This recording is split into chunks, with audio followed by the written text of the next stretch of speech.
ವಿಶೇಷ ಚೇತನರ ವಾರ್ತೆ, ಇದು ನಂಬಿಕೆಯ ಧ್ವನಿ. ವಿಶೇಷ ಚೇತನರ ಧ್ವನಿ, ವಿಶೇಷ ಚೇತನರ ವಾರ್ತೆ, ಇದು ಪ್ರಗತಿಯ ಹಾದಿ.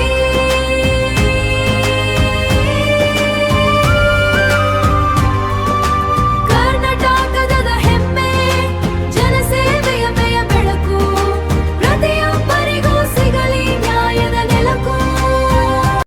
ವಿಶೇಷ ಚೇತನರ ವಾರ್ತೆಗೆ ಸ್ವಾಗತ. ಸ್ನೇಹಿತರೆ, ನಮ್ಮ ಚಾನಲ್ ಹೊಸದಾಗಿ ನೋಡ್ತಾ ಇರೋರು ಚಾನಲನ್ನು ಸಬ್ಸ್ಕ್ರೈಬ್ ಮಾಡಿಕೊಂಡು ಈ ವಿಡಿಯೋವನ್ನು ಲೈಕ್ ಮಾಡಿ. ಪ್ರತಿದಿನ 2 ಬಾರಿ ವಿಶೇಷ ಚೇತನರ ವಾರ್ತೆಯನ್ನು ತಪ್ಪದೇ ವೀಕ್ಷಿಸಿ. ತಮಗೆಲ್ಲ ಗೊತ್ತಿರುವ ಹಾಗೆ ರಾಜ್ಯಾದ್ಯಂತ ಒಂದೇ ಒಂದು ಸುದ್ದಿ ಹರಿದಾಡ್ತಾ ಇದೆ. ಅದು ವಿಧವಾ ವೇತನ, ವೃದ್ಧಾಪ್ಯ ವೇತನ, ಅಂಗವಿಕಲರ ವೇತನ ಸ್ಥಗಿತವಾಗಿರುವ ಬಗ್ಗೆ. ಹೌದು ಸ್ನೇಹಿತರೆ, ಇಂಥ ಒಂದು ಪ್ರಶ್ನೆಗೆ ಉತ್ತರ ಇಲ್ಲಿದೆ, ಈ ಒಂದು ವಿಡಿಯೋದಲ್ಲಿದೆ. ವಿಡಿಯೋವನ್ನು ಪೂರ್ತಿ ನೋಡಿ, ಇತರರಿಗೂ ವಿಡಿಯೋವನ್ನು ಶೇರ್ ಮಾಡಿ. ರಾಜ್ಯ ಕಾಂಗ್ರೆಸ್ ಸರ್ಕಾರ ಗೃಹಲಕ್ಷ್ಮಿ ಹಾಗೂ ಗೃಹಜ್ಯೋತಿ ಯೋಜನೆಗಳ ಪರಿಷ್ಕರಣೆಗೆ ಮುಂದಾಗಿದ್ದು, ಇದಕ್ಕೆ ಜನರು ಅಸಮಾಧಾನ ಹೊರಹಾಕಿದ್ದಾರೆ.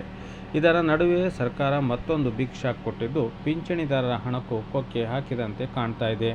ರಾಜ್ಯದಲ್ಲಿ 16 ಲಕ್ಷ ಜನರ ಪಿಂಚಣಿ ಸ್ಥಗಿತಗೊಂಡಿದೆ ಎನ್ನುವ ಮಾಹಿತಿ ಹೊರಬಿದ್ದಿದೆ. ಹೌದು, 16 ಲಕ್ಷ ಜನರಿಗೆ ಬರ್ತಿಲ್ಲ ಪಿಂಚಣಿ ಹಣ. ಗೃಹಲಕ್ಷ್ಮಿ, ಗೃಹಜ್ಯೋತಿ ಯೋಜನೆಗಳ ಸರ್ಜರಿ ನಡುವೆ ಪಿಂಚಣಿ ಪಡೆಯುತ್ತಿದ್ದವರಿಗೆ ದೊಡ್ಡ ಆಘಾತವಾಗಿದ್ದು, ಕಳೆದ 3 ತಿಂಗಳಿಂದ ರಾಜ್ಯದ 16 ಲಕ್ಷ ಜನರಿಗೆ ಪಿಂಚಣಿ ತಲುಪಿಲ್ಲ. ರಾಜ್ಯದಲ್ಲಿ ಒಟ್ಟು 82.71 ಲಕ್ಷ ಪಿಂಚಣಿ ಫಲಾನುಭವಿಗಳಿದ್ದು, ಈ ಪೈಕಿ 16 ಲಕ್ಷ ಜನರ ಪಿಂಚಣಿ ಯೋಜನೆಯಿಂದಲೇ ಸರ್ಕಾರ ಕೈಬಿಟ್ಟಿದೆ ಎಂದು ತಿಳಿದುಬಂದಿದೆ. ವೃದ್ಧಾಪ್ಯ ವೇತನ, ವಿಧವಾ ವೇತನ ಪಿಂಚಣಿಯೂ ಸಹ ಬರ್ತಾ ಇಲ್ಲ. ವೃದ್ಧಾಪ್ಯ ವೇತನ, ವಿಧವಾ ವೇತನ ಪಿಂಚಣಿ, ಸಂಧ್ಯಾ ಸುರಕ್ಷಾ, ಅಂಗವಿಕಲರಿಗೆ ನೀಡುತ್ತಿದ್ದ ಪಿಂಚಣಿ ಯೋಜನೆಗೂ ಸಹ ಸರ್ಕಾರ ಸರ್ಜರಿ ಮಾಡಿದೆಯಾ ಎನ್ನುವ ಪ್ರಶ್ನೆ ಮೂಡಿದೆ. 3 ತಿಂಗಳಿಂದ ಹಣ ಬಾರದೆ ವೃದ್ಧಾಪ್ಯ ವೇತನ ಸ್ಥಗಿತಗೊಂಡ ಹಿನ್ನೆಲೆ ವಯಸ್ಸಾದ ವೃದ್ಧರು ಕಚೇರಿಯಿಂದ ಕಚೇರಿಗೆ ಅಲೆಯುವ ಒಂದು ದೃಶ್ಯ ಸಾಮಾನ್ಯವಾಗಿ ಎಲ್ಲ ತಾಲೂಕು ಕಚೇರಿಗಳಲ್ಲಿ ಕಂಡು ಬರ್ತಾ ಇದೆ. ಪಿಂಚಣಿಗಾಗಿ 400 ಕೋಟಿ ರೂಪಾಯಿ ಖರ್ಚು.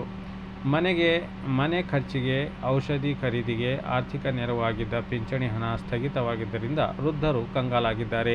ಪ್ರತಿ ತಿಂಗಳು ಸರ್ಕಾರ 82 ಲಕ್ಷ ಜನರಿಗೆ ಪಿಂಚಣಿಗಾಗಿ 400 ಕೋಟಿ ರೂಪಾಯಿ ಖರ್ಚು ಮಾಡುತ್ತಿದೆ. ಇದೀಗ 16 ಲಕ್ಷ ಜನರಿಗೆ ಕೊಕ್ ಕೊಟ್ಟು ಸುಮಾರು 1.5 ಕೋಟಿ ರೂಪಾಯಿ ಉಳಿತಾಯ ಮಾಡಲು ಸರ್ಕಾರ ಮುಂದಾಗಿದೆ ಎನ್ನುವ ಆರೋಪ ಕೇಳಿಬಂದಿದೆ.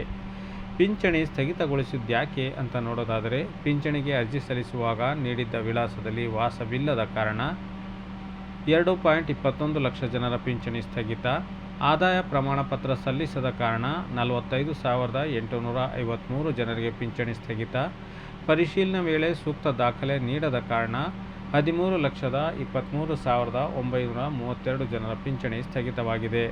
ಹಾಗಾದರೆ ನಾವೇನು ಮಾಡಬೇಕು ಅಂತ ನೋಡೋದಾದರೆ, ನೀವು ಯಾವ ಒಂದು ಅಭ್ಯರ್ಥಿಗಳಿಗೆ ಅಂದರೆ ವಿಧವಾ ವೇತನ ಆಗಲಿ, ಅಂಗವಿಕಲರ ವೇತನವಾಗಲಿ, ವಿಧವಾ ವೇತನವಾಗಲಿ ನಿಂತಿದ್ದರೆ ಕೂಡಲೇ ತಮ್ಮ ಸಮೀಪದ ವಿಲೇಜ್ ಅಕೌಂಟೆಂಟ್ ಅವರನ್ನು ಭೇಟಿ ಮಾಡಿ ಆದಾಯ ಪ್ರಮಾಣ ಪತ್ರ ಹಾಗೂ ಆರ್ಡರ್ ಕಾಪಿ, ಬ್ಯಾಂಕ್ ಪುಸ್ತಕ, ಆಧಾರ್ ಕಾರ್ಡ್ ಸಲ್ಲಿಸಲು ಕೋರಲಾಗಿದೆ. ಈ ವಿಡಿಯೋ ಬಗ್ಗೆ ತಮ್ಮ ಅನಿಸಿಕೆ ಪ್ರಕಾರವನ್ನು ತಪ್ಪದೇ ಬರೆದು ಹಾಕಿ.